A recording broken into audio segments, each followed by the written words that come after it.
Bem, vamos dar uma continuidade, então, a essa temática, né? Tentar de uma forma bem sintética apresentar um assunto. Com relação a animais peçonhentos, aí tem várias particularidades que a gente vai tentar trazer o máximo de informação para cá agora. Tem uma parte histórica que a gente pode estar pulando, né? Mas, assim, de uma maneira geral, quando eu falo em animais peçonhentos, eu lembro logo das serpentes, né? Que é o ofidismo. Eu vou, inclusive, começar com esse assunto. Então, mas não são apenas as serpentes que são a nossa preocupação quando se trata de animais peçonhentos.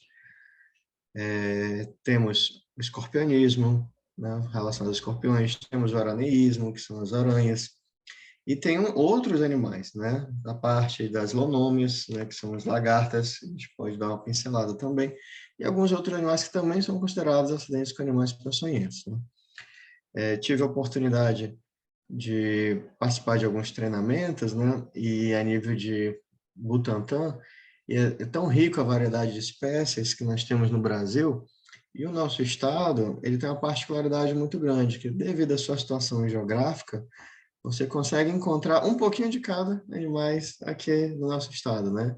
Então, você tem todas as regiões geográficas reunidas no Maranhão, porque aqui é o meio norte, né? Então, o norte do estado é de uma forma geográfica, o sul é de uma forma, o leste, o oeste. Então, isso faz com que eu tenha uma variedade, uma riqueza de espécies muito grande, incluindo a parte de animais peçonhentos. Dito isso, quando a gente vem para a parte de ofidismo, e aí é comum a gente lembrar que tem, seja em algum momento que eu participei de alguma capacitação, ou que eu li a respeito, ou então que eu estudei para alguma situação, no Brasil, e aí eu só digo, só no Brasil, eu tenho 4 grupos de importância médica em termos de serpentes. Eu vou usar o termo serpente ao invés de cobra, porque cobra é um nome de um gênero, de uma serpente, então, para não gerar alguma dificuldade, mas é a mesma coisa no dia a dia, né, de forma prática. No Brasil, eu tenho 4 grupos de serpente de importância médica. São as bótrops, que são as jararacas, são as láqueses, que são os surucucus, crótalos, que são as cascavéis, e micrúrios, que são os corais. Ah, então eu tenho 4 grupos de importância médica. Então, os outros eu não me preocupo? Não é bem assim. Eu vou mencionar que existem cuidados e cuidados que têm que ser tomados. No entanto, isso me faz alertar para 2 situações importantes. Nem toda serpente é peçonhenta. Esse é o primeiro ponto. Por que essa informação tão básica ela é relevante? Quando eu mencionei previamente no atendimento antirrábico que hoje nós temos uma situação normalizada com relação a imunobiológicos para a parte do atendimento antirrábico, para a parte de animais peçonhentos não é assim. Sempre eu trabalho no limite. O Estado sempre recebe uma quantidade muito no limite, o município sempre no limite. Então, está aí a doutora Valquíria que sabe aí como é difícil, às vezes, você solicitar um soro para uma situação, né? Às vezes está em falta, às vezes o paciente vem do interior e vem urgência e cadê e não tem, é uma luta grande. Então, já existe uma escassez maior. Então, quando eu menciono que eu tenho 4 grupos de importância médica, quer dizer que eu tenho vários outros grupos que não têm a mesma importância médica a nível de animais peçonhentos, tá? Justamente por isso eu chego na seguinte conclusão: nem toda serpente é peçonhenta. Só abrir um parênteses, explicar o que é peçonhento, né? Antes de mais nada. Então, está relacionado a animais que produzem veneno, mas que têm a capacidade de inocular esse veneno em um outro organismo, em um outro animal ou ser humano, que no caso chama-se peçonha. No caso das serpentes peçonhentas, elas conseguem inocular o veneno que elas produzem em seu organismo através das suas presas, tá? Então, esse é o ponto delas. Mas nem toda serpente é peçonhenta. Por que eu estou repetindo isso? Porque, por exemplo, eu tenho vários colibrídeos, aquelas cobrinhas verdes, cobra cipó, cobra não sei o que o pessoal chama em vários locais. Então, assim, já vi que vai ser um pouquinho mais difícil eu fazer uma identificação, né, por animal do que seria de relevância ou não. E, além disso, é importante mencionar, existe algo que a gente conhece como dry bite, ou seja, o bote seco. O que seria isso?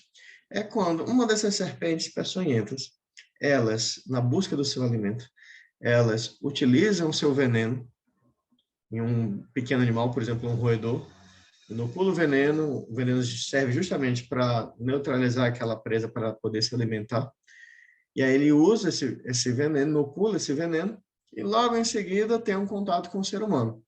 E muitas das vezes esse animal dá o bote, pica aquela pessoa, mas não há inoculação de veneno. Então, esse é um detalhe que muito profissional de saúde não sabe. E aí, às vezes, chega a pessoa desesperada no hospital. Não, porque eu fui picado e eu vi, era uma cobra, jararaca, ou então era uma cascavel, eu vi o guiso, não sei o quê, eu vou morrer. E aí você observa, e naquele local, no acidente, não observa nada aparente, no organismo da pessoa, nada aparente. Então, é importante mencionar esses dois fatos, por quê? Porque quando chega um paciente picado por uma serpente, ele tem que ser bem avaliado para que, se realmente houver a necessidade, eu use o soro específico, adequado e de acordo com a necessidade. Que eu não faça uso, né, de uma forma discriminada, né, indiscriminada, sem critério nenhum. Porque é muito comum você fazer o uso de uma forma sem critério, e aí pode aparecer logo em seguida um paciente que realmente vai precisar, eu não vou ter esse soro em mãos. E se para atendimento antirrábicos, eu mencionei, e você tem uma preocupação em torno de meses, em torno de algumas semanas, quando a gente chega no assunto de animais peçonheiros, a minha preocupação são horas. Aqui muda o aspecto. Então, aqui se torna muito mais emergencial, muito mais urgente, um atendimento mais adequado, né, mais fidedigno na sua proposta inicial, que é identificar realmente um paciente de risco, tá? Eu vou exemplificar isso mais na frente. Então, vamos mencionar, né, só a questão dos, como evitar acidentes, né? Acidentes com ofidismo está relacionado mais à área rural, né? Então, você dificilmente vai ter um acidente que gera uma gravidade maior dentro da sua casa. A serpente pode entrar? Pode, é bem comum até que entre, mas normalmente são áreas rurais, porque esse animal ele está realmente procurando a sua fonte de alimento e ali entra o ser humano que não está se prevenindo, né, das melhores formas possíveis. Então, alguns detalhes desses animais, aqui as dentições, como mudam, né? Como eu falei para vocês, a peçonha, ela está relacionada a essas presas, tá? Sendo que isso varia de espécies para espécies, aqui eu não vou entrar nesse mérito nesse momento. E aqui alguns exemplares de bótropos, começar com bótropos, que são as jararacas, né?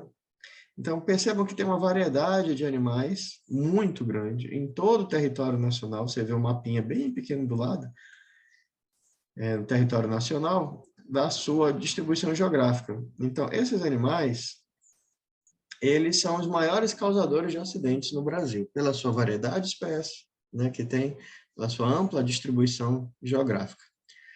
Crótalos, que são as cascavéis, né?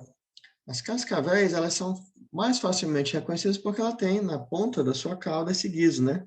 Que faz aquele barulho característico, né? Então, as pessoas, elas identificam de forma mais rápida que tem a presença de uma cascavel no ambiente. A diferença, muitas vezes, no ambiente para uma jararaca, é que a jararaca prefere, né, ambiente de mata, né, ambientes mais úmidos, né? Já a cascavéis é um ambiente mais seco, mais quente, né? Então, isso faz com que haja uma variedade na sua, variedades locais, na sua identificação. E tem uma única espécie. Aláqueses, né, que são as famosas surucucus, ou pico de jaca, que são basicamente floresta amazônica densa, fechada. A gente tem poucos casos, são muito poucos acidentes que acontecem com esse animal, mas que tem uma gravidade muito ampla. E as micruros, que são as corais, né, as corais. E tem um detalhe das corais verdadeiras e as não verdadeiras, né, que a gente não vai entrar nesse mérito agora, que não há necessidade disso, né? Mas, assim, existe toda uma dificuldade, inclusive, de identificar alguns animais, né, que são corais verdadeiras. Por que corais verdadeiras? Porque inoculam veneno, os corais falsos não inoculam veneno. Mas dá para perceber que elas têm esses arcos, né, bicolores, às vezes são tricolores, e que podem facilitar a identificação. Mas, por exemplo, eu tenho corais amazônicas, que elas são totalmente negras. Então, já foge um pouquinho essa regra, tá? Então, o que acontece? É muito comum de acontecer nos hospitais, né? especialmente em várias cidades do interior. A pessoa é picada por uma cobra, o que que ela faz? Ela pega a cobra, bota numa caixa, bota num vidro, às vezes mata, às vezes leva vivinha e leva para o hospital e fala assim, doutor, doutora, foi esse aqui animal que me picou. E aí o doutor já sabe que estudou vários anos, né, para identificar a serpente, então ele já tem que saber qual é a serpente que foi a responsável. É óbvio que isso não se faz necessário, né? Por quê? Porque por várias situações. Primeiro, que pode não ter sido aquela cobra. Quem garante que foi aquela cobra, né? Ou aquela serpente? Então, a pessoa pode ter pego uma serpente qualquer e trazido para lá e não ter sido aquela. O segundo ponto, o profissional ele não é treinado para fazer identificação de serpentes, né? E o terceiro ponto é que, mesmo que seja um animal desse grupo peçonhento, não necessariamente ele inoculou veneno. Então, como eu falei anteriormente, pode ter dado um bote seco. Então, eu vou usar soro sem critério nenhum? Então, o meu ponto é essa imagem bem aqui. Não é identificar a serpente, mas identificar a presença do envenenamento no organismo humano. Esse é o ponto principal. Por quê? Porque nesses 4 grupos de serpentes peçonhentas, eu tenho 4 atividades, né, distintas entre si, na sua maioria, e que isso se reflete nos sinais clínicos que o ser humano vai apresentar. Então, isso facilita a minha identificação do acidente, não da identificação do animal, justamente do acidente que foi ocasionado, e a minha aplicação do soro mais adequado. Porque diferente de uma situação de atendimento antirrábico, que eu só tenho um soro antirrábico e acabou, aqui eu tenho soros distintos. Soros específicos para cada veneno. Por quê? Porque são venenos diferentes. Então, aqui que está a pegadinha que engana muitos profissionais de saúde que estão na linha de frente, né? E acabam recebendo pacientes picados por serpentes e acabam se confundindo na aplicação do soro. Então, por exemplo, o botrópico, né, que está de verde, atividade de destaque dele, atividade inflamatória muito forte. Aqui está coagulante, mas é no sentido de destruição dos fatores de coagulação sanguínea, tá? E a ação hemorrágica, ou seja, eu tenho tudo isso combinado de forma mais intensa onde? No local da picada. Então, no local da picada, eu vou ter toda essa ação inflamatória, de destruição de fatores de coagulação e hemorrágica. O que é que isso vai me gerar? Um processo hemorrágico intenso naquele local, que pode me gerar uma necrose tecidual, além de lesões de endotélio. Tá? E a nível sistêmico, a tendência é que isso se distribua amplamente. Então, o meu foco, inflamatório, hemorrágico no local da picada. O laquético, muito similar ao acidente com jararaca. Mesma ação inflamatória, mesma ação de destruição de fatores de coagulação, mesma ação hemorrágica.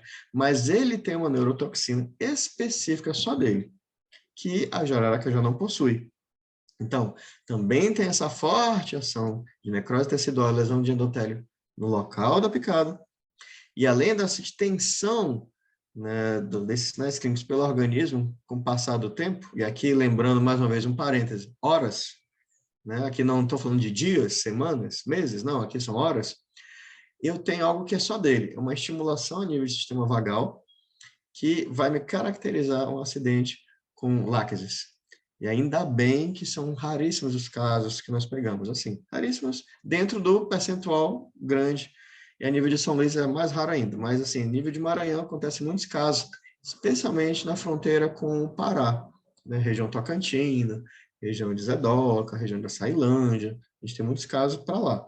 Para cá não vai ser tão comum, mas esse fator, essa neurotoxina me ajuda na identificação. Quando eu chego no crotálico, que são as cascavéis, muda da água para o vinho. Porque eu não tenho nem ação inflamatória, nem coagulante, nem hemorrágica. A minha ação é de uma outra neurotoxina, é uma ação miotóxica e também destruição de fatores de coagulação, mas não a nível local. Não tem nada a nível local. É a nível sistêmico, onde eu vou ter um bloqueio neuromuscular, vou ter um processo de rabdomiólise muito característico, muito intenso. Então, algumas pessoas dizem, eu não sei como é que eu vou diferenciar um acidente de uma jararaca para uma cascavel. E são os dois mais frequentes. O mais frequente no Brasil e no Maranhão é a jararaca. E o segundo, um pouquinho mais lá embaixo, cascavel. Os outros já são bem mais escassos, né, os acidentes. Tem muita literatura, inclusive, sobre isso.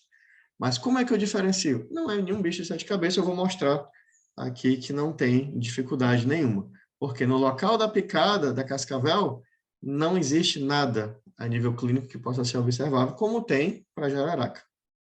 Quando eu venho para o elapídico, que é o último, né, eu não tenho essa miotoxina da cascavel. Eu tenho apenas uma neurotoxina similar, que também vai me causar um bloqueio neuromuscular, mas que a ação dele é perceptível em outra região do organismo, que eu vou mostrar para vocês, tá?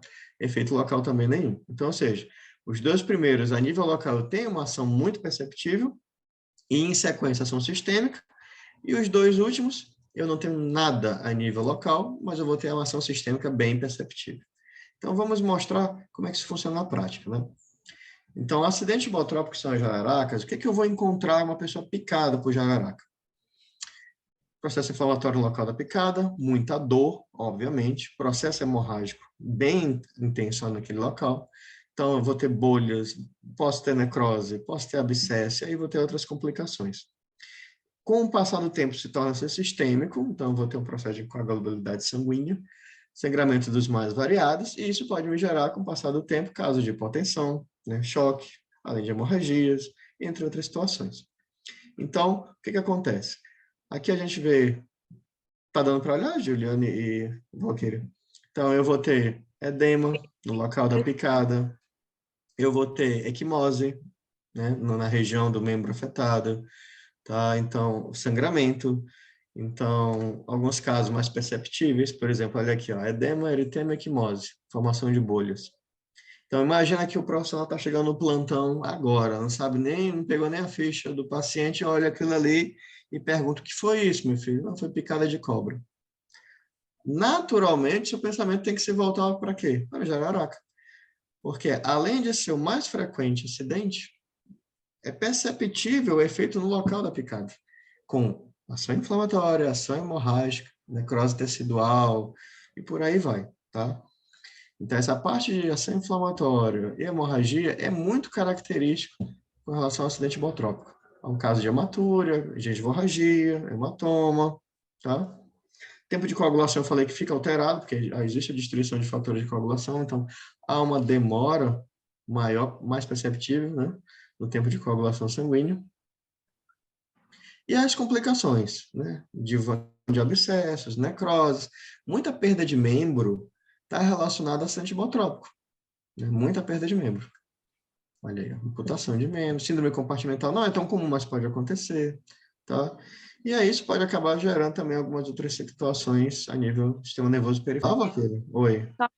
Com relação a essa questão da coagulação, é importante frisar, reforçar que seja cobrado, porque a gente verifica que vem muito sem fazer, eles deixam muito para lá essa situação de verificar o tempo de coagulação. Sim. Isso vai me mostrar não apenas a gravidade, mas muitas das vezes o tempo que esse acidente já ocorreu, que já tem um certo tempo, né? Se bem que não dá para você mensurar muito, porque assim, há casos que você tem em 1 hora toda uma clínica do paciente já bem perceptível, 1 hora do acidente. E tem casos 6 horas, mais de 6 horas, 8 horas, 10 horas, você ainda está no início dos sinais clínicos. Por quê?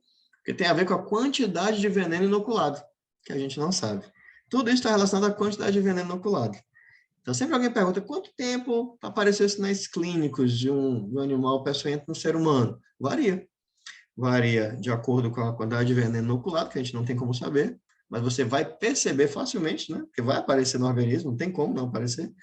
E também a própria resistência do organismo com relação a isso.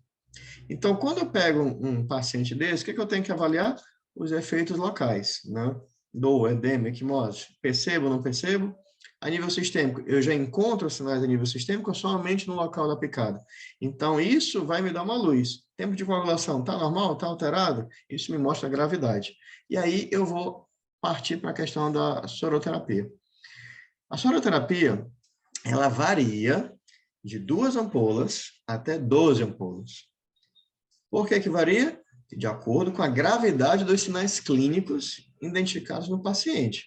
Se o paciente está com discretos sinais clínicos, está no início, só está no local da picada dos seus sinais clínicos, então, o profissional que está à frente, ele começa entre 2 a 4 ampolas. Elas são intravenosas, né, essa soroterapia, e é interessante que faça-se a parte de uso de antihistamínico previamente, se for possível, porque tem casos graves que não vai esperar fazer 15, 20 minutinhos antes de antihistamínico antes de iniciar a soroterapia. Essa é endovenosa.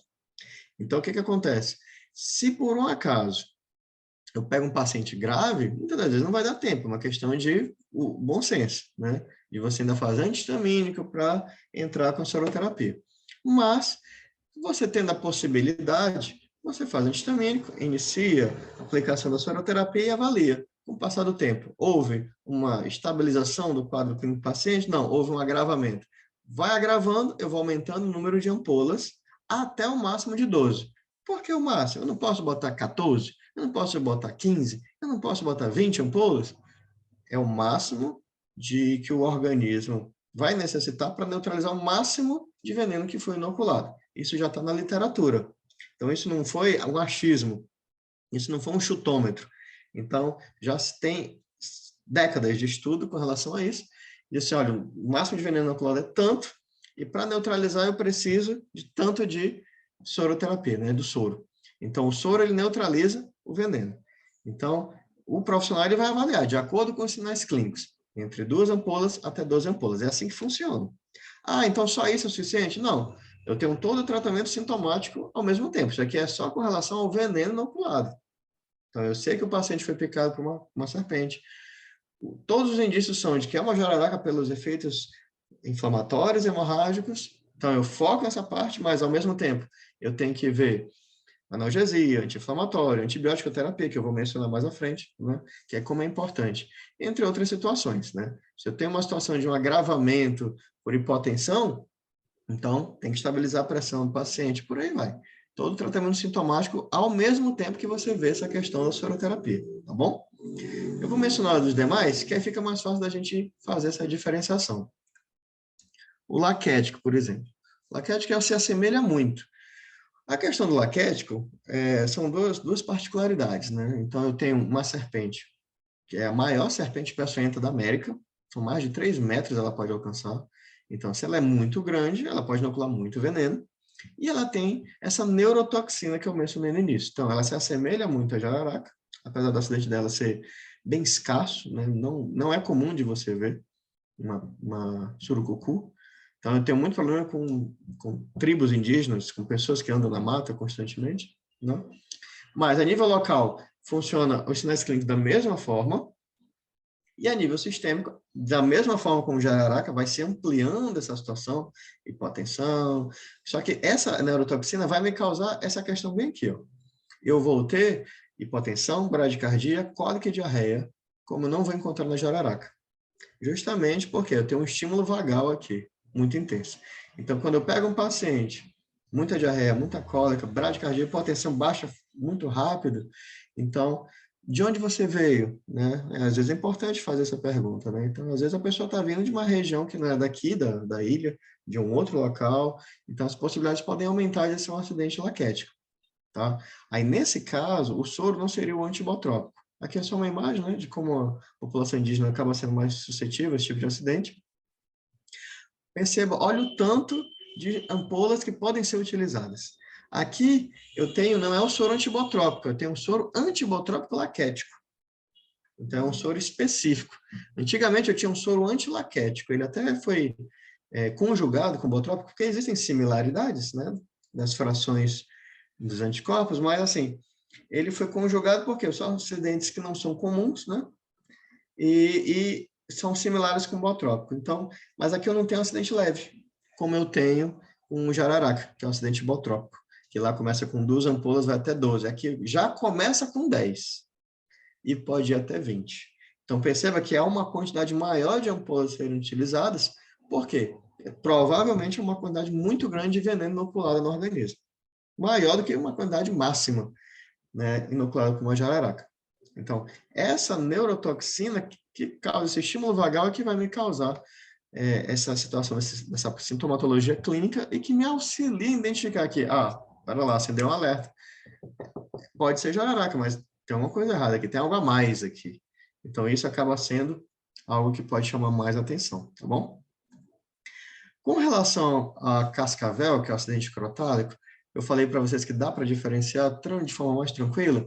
Por quê? Porque no local da picada não tem nada. No máximo, um edemazinho bem leve, uma parestesia, né? Às vezes bem discreta, e só. Ao contrário da sintomatologia clínica, no local da picada por jararaca ou por surucucu, que é aquela coisa assim, cheguei, estou aqui. Então, você não percebe. No entanto, a nível sistêmico, você encontra, por causa da neurotoxina da cascavel, facies mestênica, que é um quadro bem interessante, né? Alterações visuais, alterações de olfato, alterações de paladar, tá? É muito comum acontecer acidente que a pessoa, não estou mais enxergando direito, não estou mais cheirando bem, não estou mais sentindo gosto de nada. E aí vem um detalhe, que é particular, de forma muito peculiar de acidente com cascavel. Mialgia. Essa mialgia muito intensa e generalizada por todo o corpo é a ação do veneno. E isso vai me gerar, já está me gerando uma sobrecarga renal. Então, o paciente ele está tendo um processo de insuficiência renal gradativo e que isso me ocasiona o quê? A famosa urina de Coca-Cola, aquela urina escura. Só cascavel que vai apresentar esse detalhe, que mostra a gravidade. Então, essa urina mais escura, ela tem a tendência de mostrar que eu vou ter um processo de insuficiência renal já acentuado ali, já bem identificado, e com difícil reversão se o paciente não for rapidamente levado a um hospital, né, com relação a essa situação. Então, muitas das vezes eu tenho muitos óbitos por cascavel, especialmente no interior do nosso estado, pela demora, às vezes, da pessoa que olha para seu membro que foi picado, não vê nada aparente, ele não percebe a gravidade. Ele demora para justamente ter um contato com o ambiente hospitalar. Então, nessa demora, eu tenho a complicação do quadro. Então, muitos pacientes com cascavel, eles vão a óbito por insuficiência renal, justamente porque eu estou tendo uma lesão intensa e contínua, né, destruição de células musculares que sobrecarregam a função renal, tá? Então, esse acaba sendo a particularidade do acidente com cascavel. Então, só para dar continuidade aqui. Pronto, olha aqui, ó. Eu estava mencionando a facies mestênica, que o pessoal conhece como a cara de bêbado, cara de sono. Então, o paciente, ele não está bêbado, ou não está alcoolizado, o paciente não está com sono, mas ele apresenta esse relaxamento da musculatura facial, né? Pitose palpebral também acontece, diplopia. Então, isso vai acontecer. Agora, cadê o local da picada? Aí tu olha, não tem nada. No máximo é edemazinho, no máximo é eritemazinho, não há nada perceptível. Então, eu não consigo diferenciar um acidente de jararaca com cascavel. Dá, sim. É só você observar o local da picada. Já começa por aí, né? Isso é muito perceptível. E o processo de rabdomiólise, que é justamente essa destruição das células musculares com sobrecarga da função renal, que me gera uma função de insuficiência renal aguda. Então, esse aqui é que chama muita atenção. Porque se o paciente realmente não for levado ao hospital, para ser acompanhado, e não somente a questão do soro, ou seja, eu tenho que avaliar a função renal toda, como um todo, eu tenho a possibilidade alta de eu perder esse paciente, tá? Então, nesse caso, o que é que eu vou avaliar no acidente de cascavel? Tem facies mestênica ou não tem? Tem alterações visuais? Não tem. Tem mialgia? Como é que está a urina? Está vermelho? Está marrom? Está escurecendo? Tem urina, né? Oligúria, anúria? Como é que está o tempo de coagulação? Pode alterar também. Então, no caso da cascavel, eu vou de 5 até 20 ampolas, tá? Então, começa com 5 nos casos mais leves, onde eu praticamente não encontro de forma perceptível sinais clínicos, até 20 ampolas, tá? No caso da coral, que são os acidentes elapídicos, né, são os micruros, há uma certa similaridade com os sinais clínicos no que diz respeito a cascavel, porque também no local da picada não encontro nada perceptível. Agora, a nível sistêmico, o que acontece? Eu não vou ter essa mialgia que é característica da cascavel.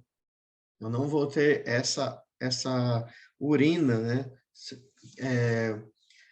Essa falta de urina ou essa anúria, de uma maneira geral, nem a lesão da função renal. Meu problema aqui vai ser outro. Eu vou ter a face mestênica, mas eu vou ter vômitos, eu vou ter alterações visuais e vou ter dificuldade na deglutição. Por quê? Porque aqui há uma paralisia da musculatura respiratória, por causa da outra neurotoxina que esse veneno apresenta, que já não tem no acidente com cascavel.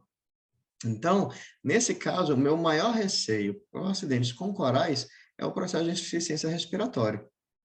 Que aí, nesse caso, assim como eu tenho o soro anticrotálico, aqui eu tenho o soro antilapídico, tá? Aqui, ó, o local da picada, bem discreto também, muito parecido com cascavel. Tem a face mestênica, também tem, muito parecido com cascavel.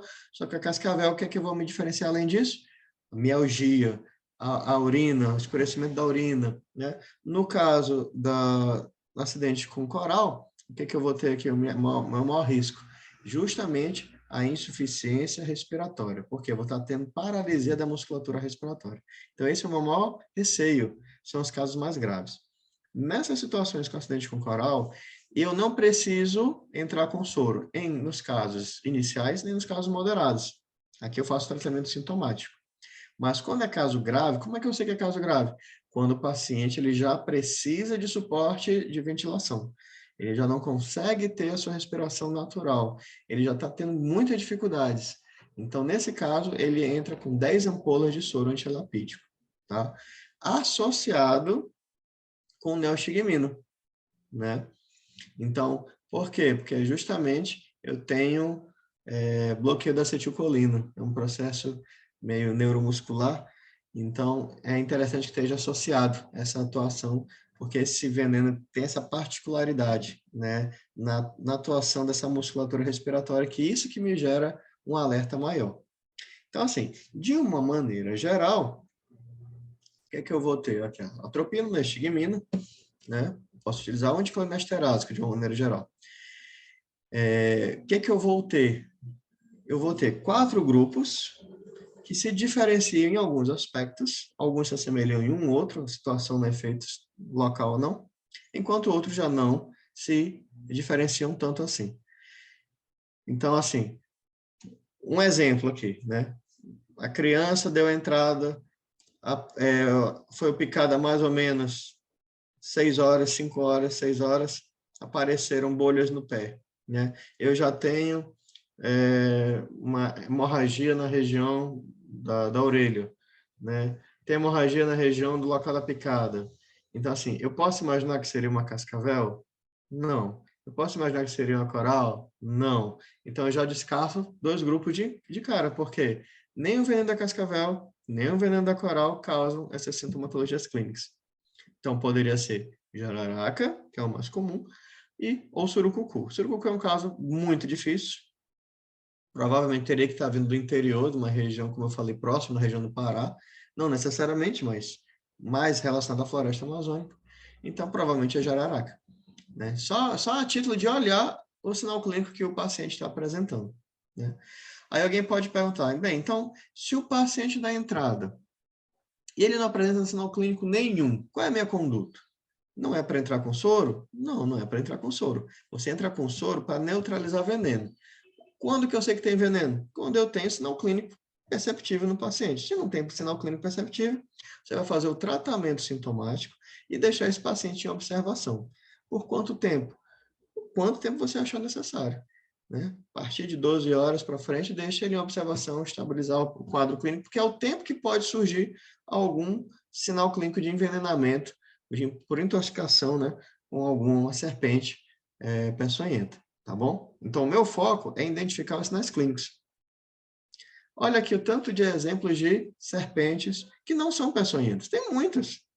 A cobra d'água, a cobra cipó, a cobra sobe na árvore, a cobra dá uma pirueta. Tem um monte de cobra no Maranhão. Agora, toda cobra vai precisar de soro? Não. E nem é para a gente se basear em cobra ou serpente. A gente tem que se basear no sinal clínico perceptível que o paciente apresentar. Não apresentou? Por que não apresentou?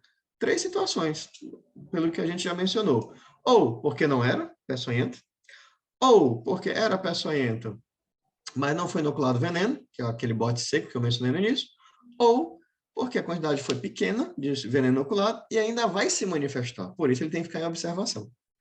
Então, o paciente da entrada tem que ficar em observação, faz o tratamento sintomático, analgesia, anti-inflamatório, sem esquecer, ó, olha aqui, ó, os outros acidentes também causam.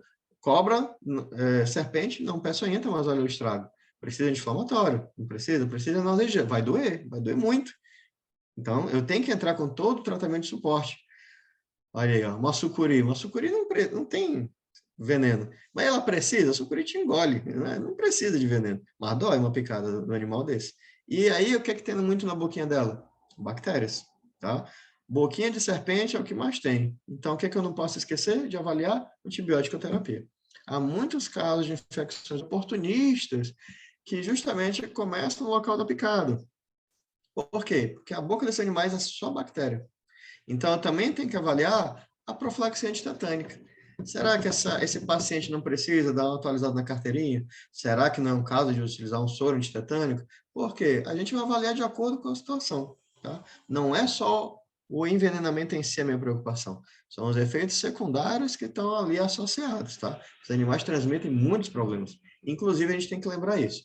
Então, não esquecer, esse paciente tem que ficar em repouso, hidratação, óbvio, tem que ter hidratação, analgesia, anti-inflamatório, antibiótico, terapia, lembrar de questão de tétano também.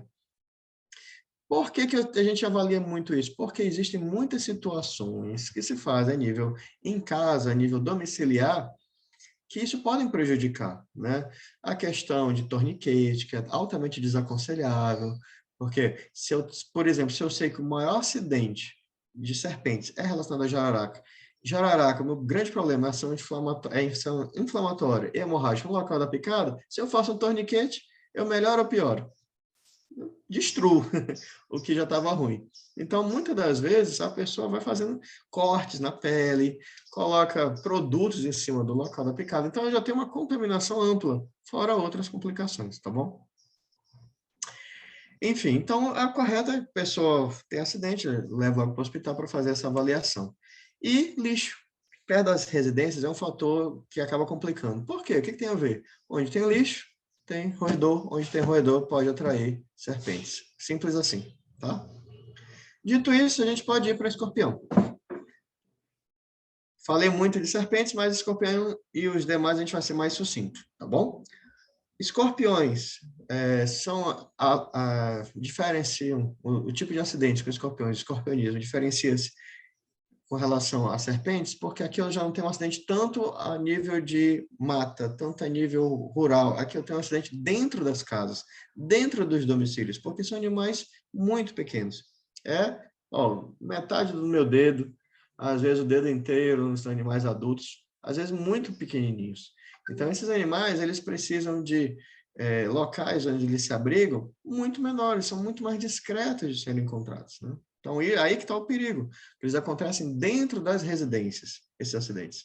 Inclusive, em São Luís mesmo, nós temos muitos acidentes acontecendo, especialmente relacionados com crianças, que as crianças estão brincando, não percebem e acabam manipulando esse animal. Esse animal tem a sua peçonha localizada na cauda.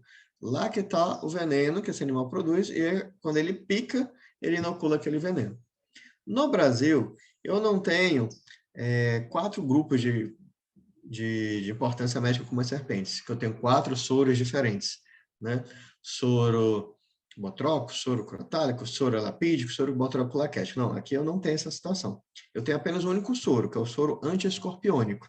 Por quê? Porque eu tenho a família, né, que é o gênero, na verdade, Titius, que ele me chama a atenção. Ele tem um veneno de importância médica mais perceptível. Lembrando que esse é nível de Brasil. Se eu for para Colômbia, é outra situação. Se eu for para Uruguai, é outra situação.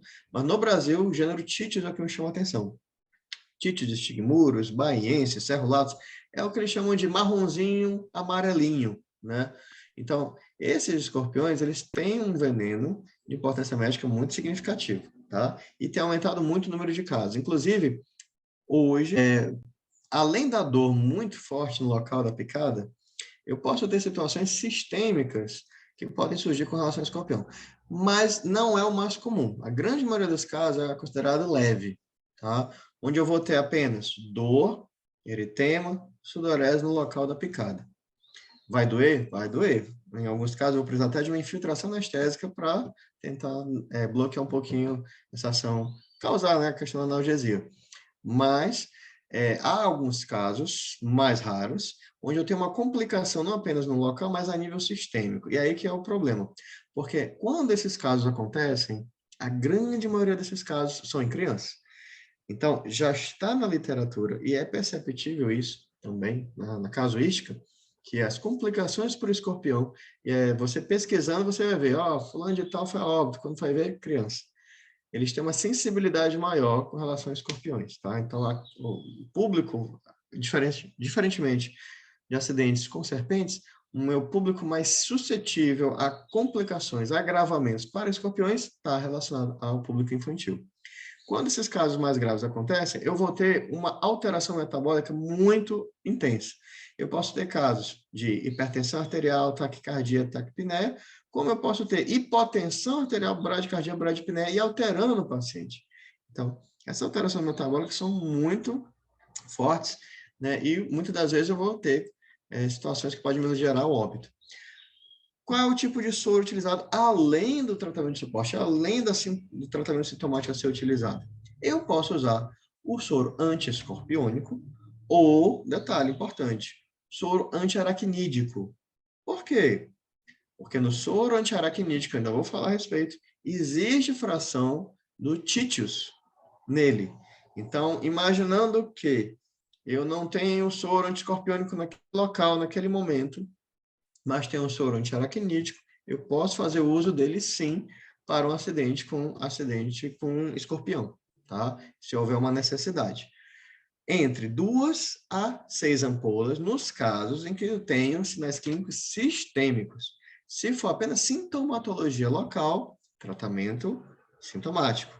Se eu tenho situações sistêmicas, e normalmente esses casos mais agudos, mais graves, em crianças, então eu tenho que fazer uso, além do tratamento sintomático, do soro específico, que pode ser escorpiônico ou pode ser o aracnídico, entre 2 a 6 ampolas. Então percebam que é uma quantidade muito mais reduzida do que, por exemplo, situações com serpentes, como cascavel, como jararaca e até mesmo como a surucucu, tá bom? Aqui é um local preferencial. Então, eu mostrei lixo, no caso de serpentes, porque lixo perto de mata atrai roedores, atrai serpentes. Aqui, o que vai acontecer? Materiais em construção ficam dentro das casas. Então, essas frestas favorecem aparecimento de tocas ideais, não apenas para aranhas, mas especialmente escorpiões. Porque eles também gostam de lixo. Por quê? Porque no caso deles, eles encontram baratas. Baratas são fonte de alimento para escorpiões. Então, muitas das vezes, esgoto, né? Eu vou ter a situação de muita presença de baratas, escorpiões vão estar juntos. Inclusive em situações de condomínio, né? O pessoal vai fazendo limpeza de caixa de gordura, de tal, aí tem barata, normalmente o pessoal encontra também escorpião, que já está ali próximo, esses animais funcionando como alimento para eles. Então, isso acaba sendo um fator facilitador para acidentes com criança. Então, isso aqui vai ser o mais comum de acontecer no dia a dia, tá bom? Aranhas, araneísmo. Então, quando eu falei de escorpiões, eu tenho um único grupo de importância médica no país, que é o gênero Titius. Para aranhas, eu tenho basicamente 3 grupos de importância médica, tá? Mas ali naquela foto eu tenho 4 animais. Como assim? Então, 4 eu vou falar daqui a pouquinho. Mas 3 grupos de importância médica com relação ao veneno. No caso aqui, a peçonha também aqui está nas presas das aranhas, que inoculam o veneno por ali, tá? Então, eu tenho o gênero Phoneutria, o gênero Loxoceles e o gênero Latrodectus. Então, Phoneutria, que é mais conhecida como armadeira, que o nome já diz. Quando ela se sente ameaçada, ela se levanta, suas lindas patinhas, ela é grandinha, né? Mais ou menos tamanho da sua mão, um pouquinho menor, às vezes um pouquinho maior, de acordo com se está jovem, se está adulto, e mostra suas lindas presas, né? Para o animal, para a pessoa. Então, não tem muito mistério para você identificar uma aranha armadeira, né? Quando você vê uma aranha ficando de pé, e ela fica de pé e parte para cima. Então, é uma aranha que corre atrás da pessoa. Então, normalmente só tem ela que faz isso. Normalmente a aranha ela fica na sua, foge. Essa parte para cima e fica em pé. Então, por isso que o pessoal chama ela de aranha armadeira. Não produz teia, entra pelas casas e aí acontecem os acidentes, tá? É um acidente com sinais clínicos muito similares com escorpião, tá? Sintomatologia no local da picada é bem intensa, da mesma forma, mas nada muito aparente, como no caso com o acidente com jararaca, né, o surucucu. É uma coisa local, mas com muita dor e edema. Mas a nível sistêmico, muito similar com o escorpião. Aí que entra a questão, né? Como é muito similar, existe essa dificuldade para você identificar. Por quê? Porque no caso, já de antemão falando, né? Se no caso para escorpião, se eu tenho uma situação com escorpião, eu posso usar o soro anti-escorpiônico ou antiaracnídeo, porque existe uma fração de escorpião nesse soro, o inverso não se aplica. Por quê? Porque no soro antiaracnídeo não tem fração de escorpião. Aliás, minto, no soro anti-escorpiônico não tem fração de aranha. Então, isso quer dizer o quê? Que se eu tiver uma situação de agressão por uma aranha dessa, que é a foneutra, que tem um veneno forte, não adianta eu usar o soro anti-escorpiônico. Tem que ser o soro antiaracnídeo. E aí vem a dúvida. E se a pessoa, por exemplo, uma criança pequena, não identificou o animal? Né? Você não identificou o animal, a criança pequena não identifica, só está chorando e bate aquele desespero. Então, aí realmente é uma complicação. Porque o soro anti-escorpiônico, né, não seria o caso aqui, seria apenas soro antiaracnídeo. Agora, é uma aranha grande, então, tecnicamente falando, a partir do momento que aconteceu a picada, vai gerar uma dor no local, então, no momento da picada, então a tendência é que, se for uma criança, o animal vai estar ali próximo, mas realmente é uma situação muito complicada, porque os sinais clínicos se associam no local da picada muito discreto. A nível sistêmico, é que você vai ter algumas situações similares, como a questão de pode ter taquicardia, pode ter bradicardia, pode ter taquipneia, pode ter bradipneia. Então, essa variação, essa alteração metabólica confunde muito o quadro clínico, né? Só que tem uns detalhezinhos, algumas coisas, por exemplo, priapismo, é só a foneutra que causa, né? Essa aranha armadeira. Escorpião não causa essa situação. Mas e contraturas musculares também. A aranha armadeira causa isso.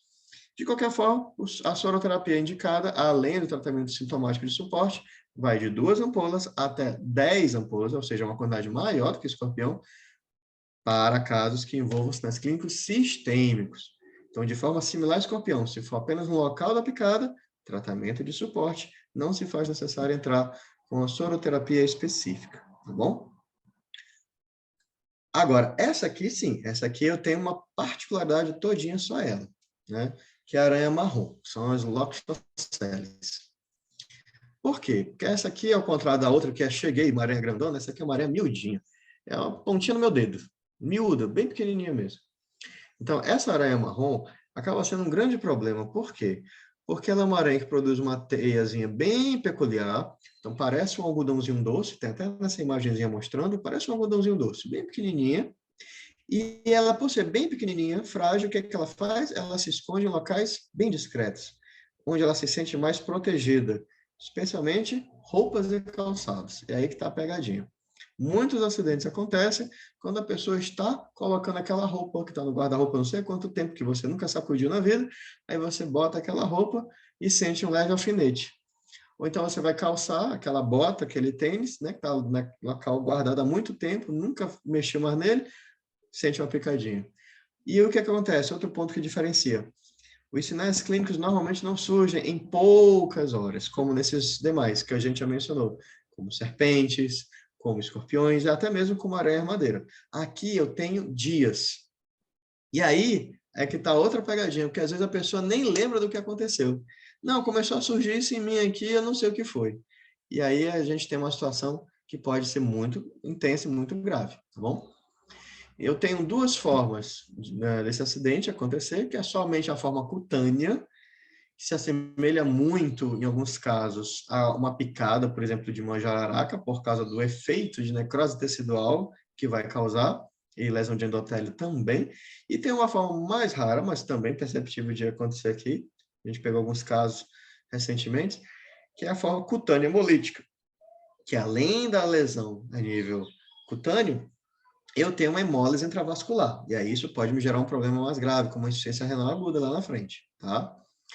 Então, como é que ela se manifesta? Então, perceba, uma lesão começa pequena, e ela vai se expandindo com o passar do tempo, com o passar dos dias, até que eu tenho situações onde eu vou precisar fazer um procedimento cirúrgico reparatório, né?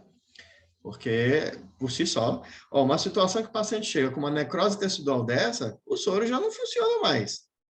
O que é que eu vou fazer com necrose? Soro nenhum resolve. O efeito do veneno já foi demonstrado ali localmente, né? Mas isso começou, não foi desse tamanho, começou bem pequenininho. E a pessoa não percebe, mas com o passar do tempo vai se expandindo, essa necrose vai se ampliando, né? Então, eu tenho todo um processo inflamatório, toda essa necrose tecidual que vai causando, que às vezes se assemelha como se fosse uma picada de uma jararaca, né? E os casos que mais chamam atenção são os casos onde, além desta lesão cutânea, eu também tenho a forma hemolítica dela associada, com icterícia, hemoglobinúria, e isso pode me gerar, como eu falei anteriormente, uma situação de deficiência renal aguda, tá? Nessas situações, o soro antiaracnídeo continua sendo utilizado, 5 ampolas quando é um caso forma cutânea, 10 ampolas cutânea visceral, associado a um corticoide, tá? Porque o processo inflamatório é muito intenso ali, naquele local, tá? Então, como eu mencionei anteriormente, aqui se indica com base no aparecimento dessa placazinha que a gente chama de placa marmórea. É uma particularidade muito própria da Loxosceles, né, da aranha marrom. Então, quando faz essa lesãozinha se endurece, tem uma cor bem particular, que a gente chama de placa marmórea, uma lesão característica dela. Se essa lesão está bem pequenininha, não passa de 3 centímetros, então só o corticoide é recomendado. Se essa lesão se expande, continua se expandindo, já ultrapassou 3 centímetros, então você entra com a soroterapia, que são as 5 ampolas, porque é a forma cutânea, associada ao corticoide. Agora, se existe a questão da forma hemolítica envolvida, então, realmente, você tem que ter toda essa forma de exames complementares, né, para você identificar, comprovar, né, e fazer todo o tratamento sintomático associado. E a soroterapia é de 5 vou para 10 ampolas, além da questão do corticoide, tá? E aí já tem que fazer a avaliação renal, porque a gente não sabe se já está tendo algum dano mais perceptível, né, mais significativo na função renal do paciente, tá? Então, essa é a pegadinha. São aranhas que tem aqui em São Luís, que tem no Maranhão e tem aqui em São Luís, tá? E percebe-se que envolve muito limpeza diária, né? Então, assim como eu falei lá no início, serpente, limpeza do terreno, né? Lixo, questão de mata e lixo. Escorpião, aranhas envolve limpeza de terreno, né? E limpeza de casa também. A viúva negra, Latrodactylus, no passado recente, tinha um soro específico, inclusive, para ela, né? Essa Latrodactylus é uma aranha de jardim, normalmente fica nas plantinhas. A famosa viúva negra, né, dos filmes. O que acontece? Era o soro anti-Latrodactyl, mas esse soro, ele até deixou de ser utilizado porque, basicamente, a gente só tem acidentes com ela, com gravidade, em locais já próximos da região sul do país, na Argentina, Paraguai, Uruguai. Enfim, o Ministério da Saúde disse que não havia uma necessidade desse soro específico. E nem o soro antiaracnídeo, porque são soros que, numa maneira geral, a quantidade de veneno inoculado é muito baixa dessa aranha. Então, ele recomenda tratamento sintomático de uma maneira geral. Difícil você saber, às vezes, porque a pessoa às vezes está manipulando com grama, manipulando com plantas, pode acontecer um acidente, é difícil ela identificar qual foi a aranha. Normalmente, está relacionado à viúva negra. Tratamento, seja por sinais clínicos locais ou sistêmicos, todos envolvem analgésicos, anti-inflamatórios, né, e tratamento sintomático de suporte. No primeiro momento, não envolve soro antiaracnídico, tá? Foi uma recomendação já tem algum tempinho, né, Valquíria? Não vem, inclusive, na ficha, nem vem mais. Né? Nem vem mais. Antigamente vinha, e tinha um soro só para ela, né? Hoje não tem mais. Mas, enfim, tratamento assintomático, suporte, como eu falei, eu estou focando no soro, mas tratamento sintomático é fundamental, porque a pessoa vai entrar com muita dor, tá bom? Então, vamos seguir em frente. Aqui as outras aranhas que eu mencionei. Poxa, eu vi aquela aranha pregada no banheiro. Já teve aquela sensação? Você entra no banheiro, tem uma aranha pregada na parede gigante. Diga, essa aranha vai me matar. Mas, não é a aranha armadeira, né? Porque a aranha armadeira não fica subindo parede desse jeito, ficando em pé na parede, não. Eu tenho tarântulas, eu tenho caranguejeiras. Toda picada de aranha vai gerar um processo doloroso e inflamatório, obviamente. Então, o tratamento é sintomático. Mas Caranguejeira, que é o que mais se fala, não envolve o uso de soro, tá? Por quê? Porque ela não tem veneno de importância médica. O que me chama a atenção nas caranguejeiras são os pelinhos que ela solta no ar quando ela se sente ameaçada, e em várias pessoas, não são poucas, eu já vi várias, causa um processo alérgico muito intenso. E aí eu tenho que fazer uso de anti-histamínico, e em alguns casos com brevidade, porque causa uma reação bem acentuada, tá bom? Mas não há necessidade para caranguejeiras, por exemplo, de soro antiaracnídeo. Seguindo à frente, Lepidópteros são as lagartas, tem vários grupos, eu vou focar em um grupo só, que é o que tem soro, tá? Mas existem muitos grupos de importância que podem chamar a atenção nossa, várias famílias, porque assim, não, de uma maneira geral, gera um processo inflamatório local que pode se tornar sistêmico, mas basicamente eles ficam a nível local. São aquelas lagartas que têm espinhos, né?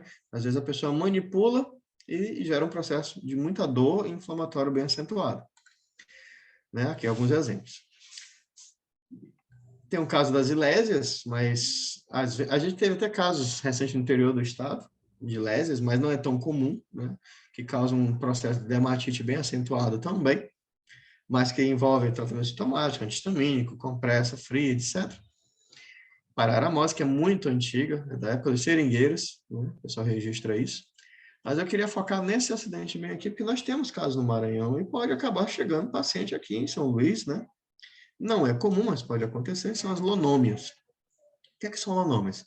São lagartas que são gregárias, ou seja, vivem juntinhas, não ficam isoladas, são todas juntinhas umas das outras, uma família linda e maravilhosa. E quando a pessoa está andando na mata, vai se apoiar numa árvore, mete a mãozinha, tá. Nas espículas dessa lagarta, eu tenho situação da liberação do veneno e multiplicado por inúmeras, né? Por dezenas, isso tende a se tornar muito acentuado. E o grande problema é que gera sinais clínicos hemorrágicos, né? Então, a questão hemorrágica aqui é muito forte mesmo. Muito similar ao que Jararaca me apresenta, né? Dentro da sua particularidade. Então, se um acidente com jararaca eu tenho aquela situação local e depois sistêmica, no acidente com lonômia acontece algo muito similar, tá? Então, eu posso ter de processos hemorrágicos locais até mais amplos. Então, eu tenho casos registrados, inclusive, como está mostrando essa tabelinha, de hemorragias em outros locais do organismo, né? Digestivas, pulmonares, intracranianas, né? Mas como é que pode ter uma situação como essa, né? Contato, né? De compressão com essas espículas, né? Da lagarta, né? Então, aí você percebe as formas hemorrágicas que acontecem, né? E, assim, dependendo da quantidade de lagartas que a pessoa teve o contato e do veneno inoculado, a tendência é o paciente, se ele não for rapidamente dado um suporte a ele, ele é óbito. Porque o processo hemorrágico ele é intenso e, às vezes, fica interno, né? Não é tão perceptível a nível no local. Então, eu tenho várias manifestações e é um acidente tão peculiar que eu tenho um soro exclusivo para esse tipo de lagarta, que é o soro antilonômico. Então, muita gente nem sabia que existia lagarta e eu tenho um soro só para ela. Alguns poucos registros no estado. A gente tem muito registro na região central do Brasil, Tocantins, Goiás, Minas Gerais, mas a gente tem alguns casos registrados aqui no Maranhão e pode ser que aconteça, né? Alguém vir dar entrada aqui em São Luís, quem sabe, até mesmo aqui na ilha, né? A gente pode ter essa lagarta, né? Então tem que ficar de olho. Então, qual é a conduta? No local da picada, no local de contato com a lagarta, se for apenas sintomatologia local, leve, com dor, edema e um eritema, tratamento assintomático. A partir do momento que no local eu já tenho sangramento, eu já tenho uma hemorragia, seja a nível local, seja a nível sistêmico, aí eu vou entrar com a soroterapia específica. Se for somente a nível local, 5 ampolas de soro antilonômico. Se for a nível sistêmico, 10 ampolas. Daniel, onde tem esse soro? Tecnicamente, a gente deve ter um suporte com a imunização. Não tendo reserva, o Estado tem, porque ele deixa guardado para essas situações emergenciais. Tá? Porque, como eu falei anteriormente, não é comum um acidente com lonômia, mas pode acontecer a qualquer momento, tá bom? Então, o X da questão é, Hemorragias perceptíveis. Contato com lagarta só pode ser lonômia, né? Então, hemorragia, lagarta, lonômia. Só no local do contato, 5 ampolas, tornou-se sistêmico, 10 ampolas, além do tratamento de suporte. Finalizando essa parte, eu só queria mencionar que existem alguns outros animais pacientes que não vai dar para mencionar os detalhes técnicos de cada um, mas, por exemplo, as caravelas, né, que eu vou chamar até de água-viva, mas são as caravelas, são consideradas animais pacientes, apesar de não ter um soro específico para elas, né? Muito comum em praias, às vezes acontece em praias de São Luís, então a pessoa vai e manipula, não com essa parte linda e maravilhosa, mas com seus tentáculos, lá que estão os animais, que são vários animais juntos ali, mexendo nos tentáculos eu tenho um processo de liberação de toxinas bem acentuados, bem fortes, né, que vão causar reações no local e pode tornar sistêmicas também. Então, envolve um risco muito grande. Aqui, tratamento assintomático e isolamento do local de contato com na praia, porque a tendência é que onde tem uma, tenha centenas e centenas e centenas e centenas, tá?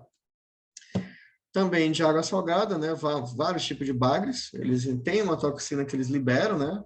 Tá na sua barbatana superior. Então, no contato com esse animal, muitas das vezes pescadores, eles têm um contato, tem uma espícula ali, a espícula serrilhada, ela tem o corte, então eu vou ter um processo inflamatório e eu posso pensar num processo de infecção secundária, né? Mas também há uma toxina, né, liberada por esse animal, que é um mecanismo de defesa dele. Então, o tratamento também aqui é sintomático. E a ideia é que a pessoa realmente manipule protegida com algum tipo de luva mais específica. Aqui são as arraias, né? As arraias, a gente está acostumado a ver as arraias lindas e maravilhosas nos filmes da Disney. As arraias do Maranhão não são assim, elas são bem pequenininhas e elas se enterram e são de água doce, tá? Essas aqui. Elas têm na sua cauda uma espícula, não sei se dá para olhar pela imagem, uma espícula serrilhada, muito intensa, e que realmente ela usa como um arpão, como mecanismo de defesa. Então, além do corte, que é bem profundo, como tem essa imagem aí, o processo inflamatório tem um processo infeccioso violento ali, que pode gerar até a questão de amputação de membro, se não houver um cuidado bem específico ali, bem acentuado. E tem também toxina, mas aqui também o tratamento é sintomático, tá? E tomar cuidado nos locais onde tem presença de arraias, especialmente lagos, lagoas e alguns pequenos rios aqui. Aqui são as lacraias, alguns confundem com centopeias, né? As lacraias são animais maiores e mais rápidos, como a imagem está mostrando no braço dessa pessoa. Você nunca sabe onde é a cauda, onde é a cabeça, mas enfim, a picada é muito dolorosa. Tem estudos até sobre a questão da produção de um soro somente para esses animais. Existe uma liberação de toxina, mas a priori o tratamento é sintomático também. Eles ficam próximos de matéria vegetal em decomposição, então próximos de árvores mais antigas, mais velhas, mata. Então, quando tem um contato, pode ter uma ferroada, que aí isso me gera uma situação de dor mais aguda, né? E aí a ideia é fazer analgesia. Abelhas, né? Abelhas também são consideradas animais peçonhentos, né? Porque ele libera uma toxina, e aí a gente sempre associa com a questão da reação, né, alérgica de alguns, né, imunoglobulinas né, que são, normalmente a gente lembra muito disso, mas ela é tão considerada animal paciente que já foi feito um soro para, desde 2019, foi feito um soro específico para a questão das abelhas. Por quê? Porque, como tem nas imagens, tem gente que é picada assim várias vezes por abelha, não dá nada, mas tem gente que basta uma, morre. Então, há alguns casos que precisam de um soro para uma ação mais imediata. Eu não sei como é que está a liberação desse soro para os estados no momento, porque teve a pandemia, então houve com certeza um atraso. Só para finalizar a minha fala, fazer só um apanhado geral. Então, eu mencionei um pouquinho de serpentes, escorpiões, aranhas, das lagartas alonômia, né? São esses E animais que hoje a gente tem soro disponível, né, pelo Ministério da Saúde, e tem os das abelhas, que a gente está nessa situação de receber e não receber. O Boqueira pode até falar mais a respeito, né, Boqueira? quando eu fui falando, eu achei que eu estava respondendo, mas você terminar o vídeo, né? É, Sobre, sobre o lonômico. Ele tem no socorro 2, e com relação a casos, a gente tem tido, poucos casos, mas a gente tem tido, tem recebido notificação de outros municípios, nenhum ainda aqui de isso. São Pronto. Essa é como eu estava mencionando, é uma situação que pode acabar acontecendo em qualquer a qualquer momento, né? Eles deixam, inclusive, no socorrão, porque é porta aberta, né? Vai chegando pessoal de vários locais, uma emergência, nem todo local tem esse soro antilanômico. Normalmente ficam nas regionais de saúde, locais estratégicos, né? Enfim, eu mencionei esses animais, tem muitos outros animais, eu estava mencionando alguns, né? Mas o importante é sempre lembrar de dar uma olhada nos sinais clínicos. Não se basear no animal, mas se basear nos sinais clínicos. Porque eu posso ter um acidente e não ter sintomatologia compatível. Se eu não tenho sintomatologia, eu não tenho necessidade de soro. Isso é muito importante que o profissional lembre disso. O soro é para neutralizar a toxina, o veneno. Não tem sintomatologia clínica, mostra que não tem veneno ali inoculado, toxina ali inoculada, tá? Então esse é um ponto importante. Eu queria só fazer também um parêntese com relação à raiva, que eu não mencionei, porque assim como tem as aranhas, que eu falei que caranguejeira não precisa de soro, e de vez em quando a gente pega picada de aranha caranguejeira, soro antiaracnídico, né? Aí, ó, desperdiçou, é um soro, né? Porque poderia ser útil, né? Hein, Valquíria? Roedores, né? Para abordar. Não, é justamente isso, né? É que eu não mencionei, eu me lembrei disso. Muitas pessoas, pelo fato de dar raiva, né? Só voltando um pouquinho, só um parênteses com relação à raiva. Muitos profissionais, por saberem que a doença se transmite entre os mamíferos, imagina que todos os mamíferos transmitem a doença para o ser humano. E a biologia não é matemática. Ela tem exceções, ela tem as suas lacunas, né? Então, os pequenos roedores, eles não transmitem a doença para o ser humano. Então, ratos, ratazanas, coelhos, hamster, esses pequenos roedores, eles não têm essa capacidade. Desta forma, se uma pessoa é agredida por um roedor, seja ele qual for desses pequenos, né, que a gente está mencionando aqui, não se faz necessário o uso nem de vacina, nem de soro antirrábico. Eu lembrei desse detalhezinho. Por quê? Porque você está fazendo algo desnecessário. O meu foco ali vai ser avaliar a questão da analgesia, anti-inflamatório, ver a questão da carteirinha para avaliar se tem risco de leptospirose, para ter um contato mais intenso, isso a gente não pode esquecer. Né? Hantavirose não muito, porque teria clima do interior, aqui em São Luís não seria o caso, mas infecções secundárias oportunistas, a gente lembre de que se você foi tratado ou conhece alguém que no passado, fale para essa pessoa, ou fale para você mesmo. Não há necessidade de usar vacina ou soro antirrábico para acidentes com roedores, tá bom? Isso aí não é coisa nova, isso é coisa muito antiga, mas o pessoal parece que na hora de ler, o manual pula essa parte, ignora e aí passa batido. A Enfim, gente, com muita frequência a gente recebe notificação por pronto. roedores e a gente faz a correção, mas E, sempre e, vem. o que a gente precisa, que é para morcego, o pessoal não faz. É o contrário, para morcego que é para fazer o soro e a vacina, o pessoal não faz e quer fazer para rato. Então, assim, essa é uma luta que não é de agora, isso é antigo demais, mas quem sabe, com esse videozinho, né, as pessoas olhando, vendo, compartilhando com os colegas, possa ser algo bem interessante e relevante, tá? Queria só agradecer a oportunidade, do convite da Valquíria, convite da Juliane, tá? Tive algum tempinho aí na vigilância epidemiológica, colaborando de alguma forma.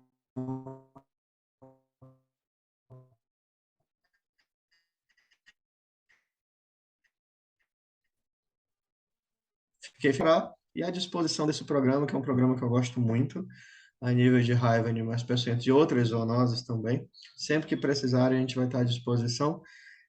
E sempre que precisar, só chamar. Tá certo. Juliane, quer falar alguma coisa? Eu quero só agradecer também, né, o Daniel por ter aceito o Fazer, convite. fazer um agradecimento para o Daniel, para pela disponibilidade dele. A gente Sim. vai montar uma nota técnica só sobre os dois agravos, né, peçonhentos e o antirrábico, não reelaborando a do Ministério da Saúde, porque lá já está bem detalhado, mas focando muito no fluxo de São Luís, a parte mais específica de São Luís, de como é que vai ser esse fluxo. E aí eu já te convido, se tu quiser participar junto com a gente na elaboração dessa nota técnica, já está convidado, porque você tem uma expertise muito boa na área e aí seria uma grande contribuição, então já se sinta convidado.